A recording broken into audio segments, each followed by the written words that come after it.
Hello, and welcome to the Morgan Man Sports Podcast, wherever you may be getting your podcast from. SoundCloud.com, Google Play Podcasts, almost forgot that for a minute, Spotify, and now on YouTube. Guys, I'm not going to do a video version today. I am just going to simply put the, I'm actually right now in the middle of creating a graphic, for the YouTube part of my podcast with of course all the social links and everything else to come into play, and just put the audio on top of it. I might try to work on getting like a motion graphic bar or something, that has in sync with my audio. I'm going to try to work on that because the video part does take forever, especially whenever I have a 30-minute episode. And the audio part is fine, uploading to SoundCloud. I could be done within 15 minutes. But now with the video part of the podcast, it takes, oh my gosh, not 5 hours. I'm just over exaggerating on that one. At least I know a good hour and a half, maybe 2 hours, depending on how the internet is. Anyway, so we got a lot to get to today, guys. So let's go ahead and get straight into it. So I've already gave my predictions on Twitter for yesterday's matchups between the, I'm actually fixing to pull it up right now for you guys. I almost forgot about it, but it was, yes, here it is. The Seoul Dynasty versus the New York Escalar, and the Boston Uprisings versus the Vancouver Titans. So again, I don't know who has won this match at the time of the recording, because I am recording this at 12 p.m. on a Thursday, which was just yesterday at the time of this podcast right here. But I did pick New York Escalar, winning 3-1 with them struggling at the first half and being tied 1-1, at the halfway point. And then, of course, they come back, but they still had those few issues. That's what I'm predicting. And then, of course, Boston Uprising versus the Vancouver Titans. I'm picking the Vancouver Titans to have 4-0 sweep against Boston and eliminating them. But now we're going to get into today's matchups, which is only, just 2 matchups, and then I'll pick, going on from there. So, have the Atlanta Reign versus the Philadelphia Fusion. I think this is going to be a very close one. It was very close the last time around. I will have to say it's going to be Atlanta Reign wins 3-2 in overtime. Atlanta Reign has, now picked up that momentum that they need in order to win a game. Of course, they lost to the Hunters, the Chengdu Hunters, if I'm pronouncing that right. They lost to them, but then won against the Houston Outlaws 3-1. It seems like after that first loss, there's dude, come on. We are a better team than this. This sucks that we're losing to these other kind of teams. We need to be losing to high caliber teams at a close match rather than, these kind of lower level teams that ain't really making an impact in the league right now. Not saying that every team, well, minus the Valiant. Not sorry, but yeah, the Atlanta Reign. I saw them losing to Philadelphia Fusion whenever they had that matchup in week 2, if I'm not mistaken, and I saw that coming because Philadelphia Fusion is an elite team, and they were in the freaking playoffs, the finals up against London Spitfire. But still, Atlanta Reign wins this one 3-2. San Francisco Shock versus the Toronto Defiant. I'm going to say the Defiant wins this one at a 3-1. Toronto Defiant just looks unstoppable. They really do. They are one of those teams that are having a very hot streak going on right now for them. And I'm just excited to see these newer teams coming into the league, like the Atlanta Reign, like the Toronto Defiant, make the playoffs at this kind of stage right now, being, their, technically their inaugural season. It's amazing. I love it. These teams will have bright futures going for them. Now, Saturdays and Sundays matchups, I really just don't. No one really knows right now until Friday's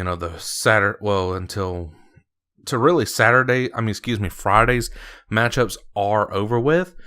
But if I would have to pick right now between all the matches that's happened, so like I said, I had New York Escalor and Vancouver Titans winning. So really right now I could see New York versus Atlanta and the Titans versus the Defiant. And then between that right there, I pick Atlanta beating New York and the Titans beating the Toronto Defiant. So really it all boils down to Sunday's matchup that starts at 3 p.m. Eastern Standard Time. I will say that the Atlanta Reign will face off against the Titans.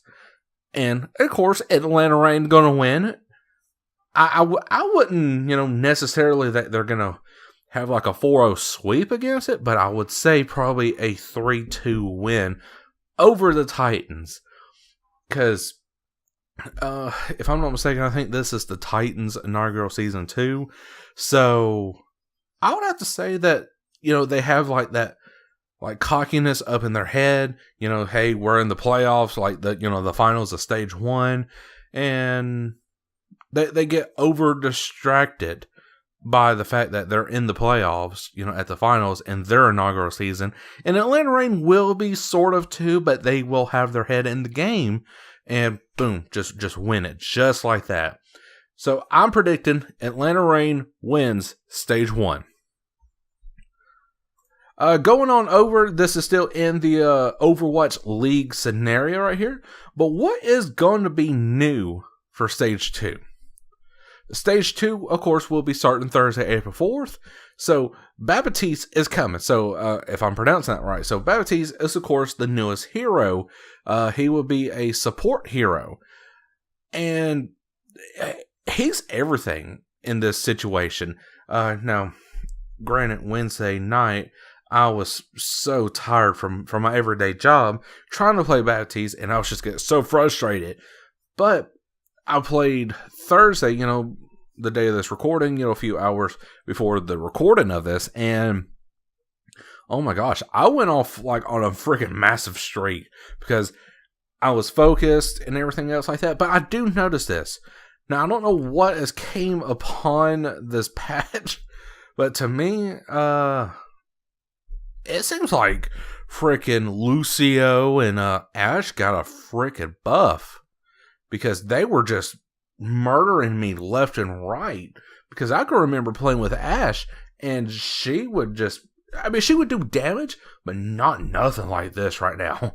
So I don't know the real situation that's going on with that, but all I know, I was just getting completely murdered. Not even with Baptiste. Any other hero, like friggin' Roadhog or whatever, I was getting murdered by Lucio and Ash, like all the way. So, anyway, of course, Baptiste is coming into the situation for Stage 2. I think, honestly, in this certain scenario, whoever on the Atlanta Reign, because I saw Defran play as Baptiste, during like the beta testing situation in that, he went off. Oh my gosh, Defran playing as Baptiste? Ooh, man, I would fear that because, especially with that, oh my gosh, that 3-dimensional wall or whatever it is, that is like just a freaking like cheat right there, and Defran takes advantage of it big time. The patchwork, like I was just going over, I will also tweet the abilities of many other characters: Ana, Doomfist, Hanzo, Lucio, McCree, Mei, Mora, Orisa, Pharah, Soldier 76, Sombra, Torpian, Widowmaker, and Wrecking Ball. So, a lot of these heroes that, of course, you do see in the Overwatch League itself will be fixed in a certain way, and some will have a buff, and some will, be nerfed. We'll be playing Paris now in this certain scenario. The game's newest map, Paris, will join the Stage 2 map pool. A robot singer, winding Columbine Stone streets, a playable piano. This assault map has it all. I haven't played Paris yet. I really have not, but I'm intrigued to see how that works. X marks the spot. We've made an important change to the map order. We are switching the order of an assault and hybrid maps to reduce the likelihood that a match is decided partway through. The third map draws a more lightly on assault. The revised map order is control, assault, hybrid, escort, with a control tiebreaker if necessary. So, in control, you have Lujang Tower, Oasis, Busan. Assault, you have Paris, Temple of Anubis, and hybrid, whichever one that has the purple trees at it. I cannot pronounce a lot of these names. And hybrid, you have Blizzard World, Itchenwell, if I'm pronouncing that right, and of course Kings Row. Escort, you have Junkertown, Watchpoint, Gibraltar, and Relato. Definitely love those maps right here. I think this is a great choice coming from the Overwatch League itself. Time after time, heading into the 2019 season, we are anticipating matches would take 90 minutes. However, reviewing the data from Stage 1, we have seen that matches are typically running 105 minutes. To make it easier for everyone to tune in to watch their favorite Overwatch teams, we're officially resetting the schedule to account for actual match length. Check out the schedule page for more updated times. And finally, tiebreaker. We're also adding some additional tiebreakers to minimize the odds of a tie for seeding in the stage and regular season playoffs. We'll announce the specifications at a later date. And again, Stage 2 starts on Thursday, April 4th at 4 p.m. Pacific time when the Philadelphia Fusion takes on the New York Escalor. Watch all 2019 season matches live on demand on the OverwatchLeague.com page, the Overwatch League app, Twitch channel, MLG.com, or ESPN or the Disney XD channel. That's a lot of places to get to, guys. So definitely, I love how the Season 2 is going to go into this certain scenario. The maps look great. I can't wait to see what kind of patchwork is going to be done to all the characters, especially Torpian, because I know Defran uses Torpian, so we're going to have to see how he's going to play on the new patch updates with Torpian. So now switching on over, we got the Call of Duty World League. This is going to be a preview of what's going to happen during the Cross Division matches. Starting March 25th, Monday. So, first match of that day, you got UYU versus the Heretics. I'm going to say the Heretics win this one. They are going to continue their sort of like hot streak from the Division B matchups, winning over 3-0 over the UYU. Accelerate GG versus Red Reserve. I'm going to say Accelerate wins this one at a 2-1. Team Envy versus Luminosity, your Call of Duty Fort Worth champions. I'm going to say Luminosity continues the hot streak and defeats Team Envy. Evil Genius versus E United. I'm going to say EG wins this one 3-0, while E United struggles to kind of win these matches. I think that this is going to start where E United is going to kind of like not part ways, but have some off the field struggles in certain situation.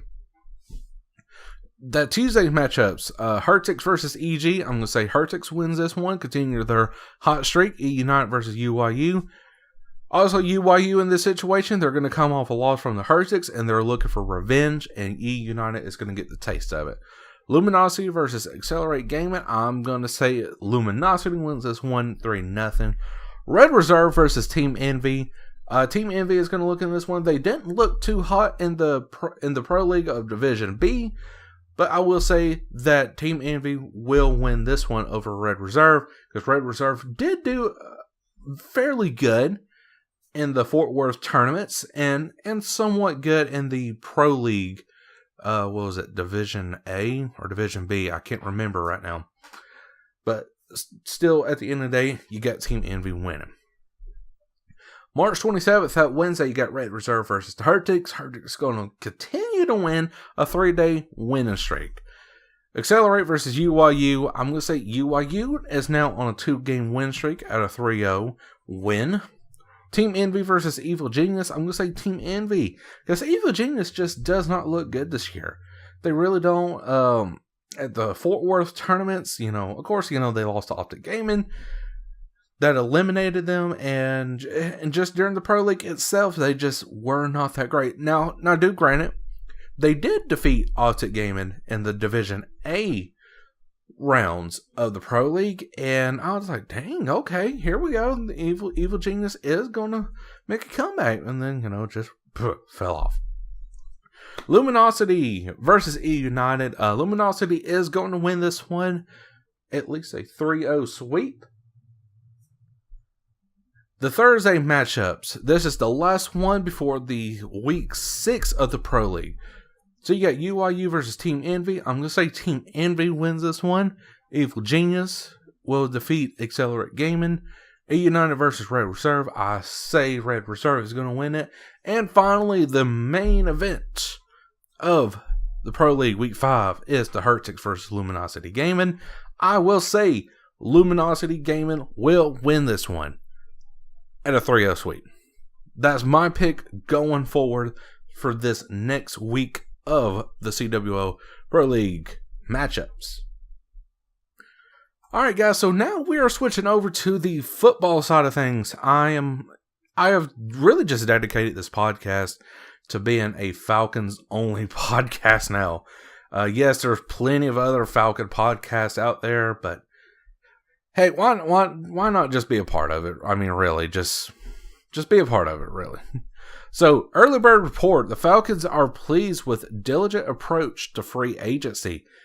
I'm actually kind of glad that this is a topic today, because I've been saying all week on Twitter, Facebook, Instagram, everywhere, the Falcons kind of technically won the free agency, and they're going to probably win the draft in this certain situation. Here's why I say this. Okay, I know we didn't get no Odell Beckham or Khalil Mack or Amari Cooper, nothing like that. I get that. But we have signed probably, we did sign like these less known kind of like people in this certain scenario that for our offensive line. And for us to sign these people for the offensive line, that's great, because now we could get defensive players in the draft for dirt cheap. Yes, I know it's guaranteed money, but at the same time, again, it's dirt cheap money for players who has a lot of potential going for them in this certain situation. But going on into the report right here. Atlanta had a plan heading into the free agency.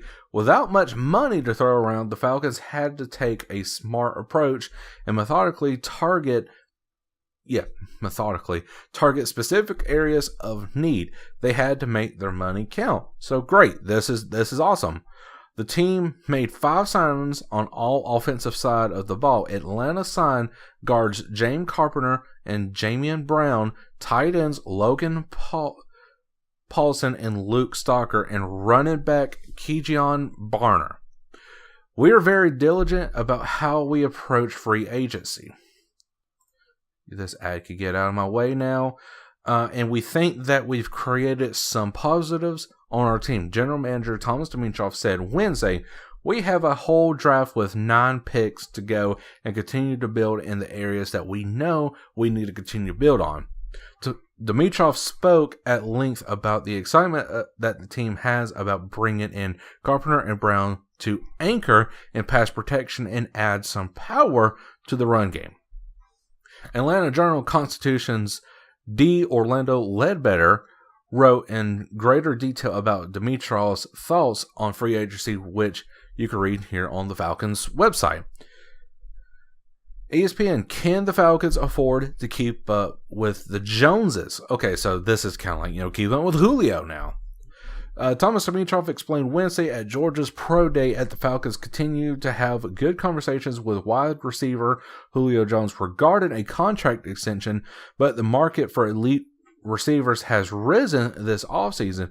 How will that factor into the Julio Jones's negotiations with the Falcons? Okay, So, this is very interesting because now you got Grady Jarrett wanting the Aaron Donald money. I think Grady Jarrett is not going to get the Aaron Donald money that he rightfully deserves, but I think he'll get close to it. So, Aaron Donald, if I'm not mistaken, was $140 million in a 6-year period. So, I would say Grady Jarrett could possibly walk out of there with between 80 to 90 million in a 6-year period. I think that would be great because, I work at a grocery store for Pete's sakes, and, I'm doing this podcast on the side, so, 6 years for $90 million, I would love it. Oh, man. That is great. So, but me personally, like I said, this offseason with the free agency, and Julio Jones and Grady Jarrett contracts, it's working out in the Falcons' favor because if you sign those two guys to a lengthy contract, now Julio Jones, I want to say probably signed him to a 4-year extension just because of his age. Now, that is not necessarily meaning that Julio Jones is going to digress as the season continues, but he is getting older and some people are already worrying about that. So I would say at least sign Julio to a 4-year extension with what is it that AB is making? I think it was at 50 million or no, 30 million. So really you need to get Julio at a probably 35 to 40 mil in a 4-year extension with probably 30 of that guaranteed. Yeah, with at least 30 of that guaranteed.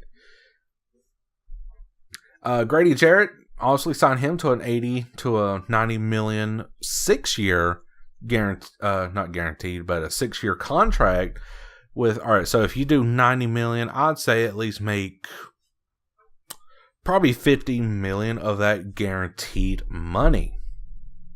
But now going back to the draft, I would say that the draft needs to be heavily focused on defense. Spend your first, all right, so you got 9 draft picks in this certain situation. So I would say your first round, pick an offensive player.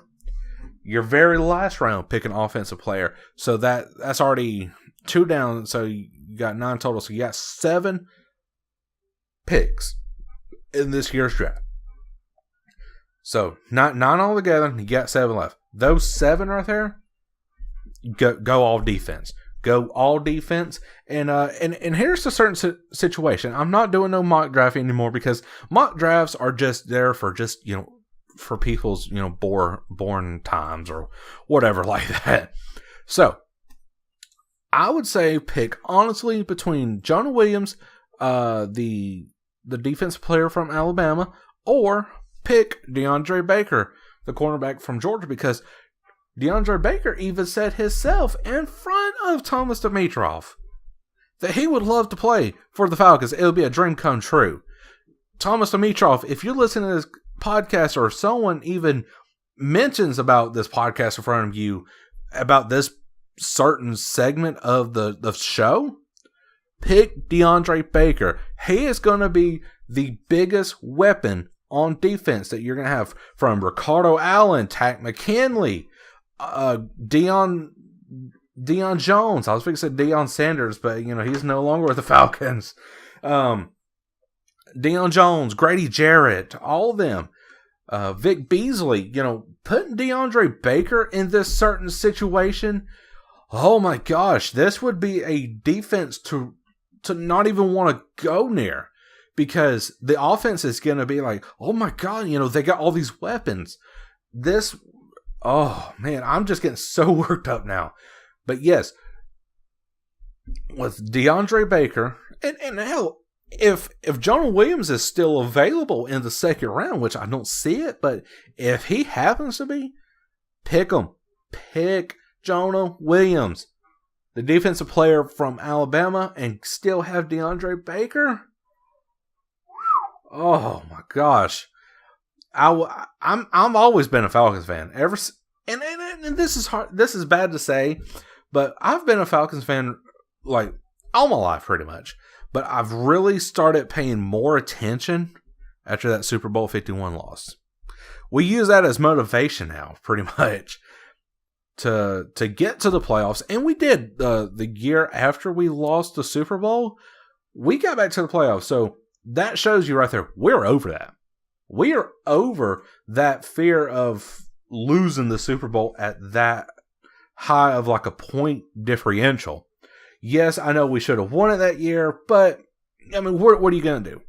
What are you going to do? I mean, we had too much on our mind, and we was just thinking ahead of time, and the Patriots just caught up with us. So still, GG to the Patriots on that Super Bowl 51 victory over us, the Falcons. But I will say, though, with DeAndre Baker and Jonah Williams, either one, but I would say DeAndre Baker over Jonah Williams in this certain situation. This would be a defense to not fight with, because the offense of our opponents this year is going to fear this defense that we're going to have, especially whenever you have DeAndre Baker as the cornerback for the Falcons. Oh, man. So, all right, guys. So, that is all the time I have for today, but I sure hope you did enjoy today's podcast. And if you did, make sure to hit that like button. And if you did, make sure to subscribe both on SoundCloud, Google, Spotify, and YouTube.com. Till then, guys, Cole Morgan, will catch you guys later.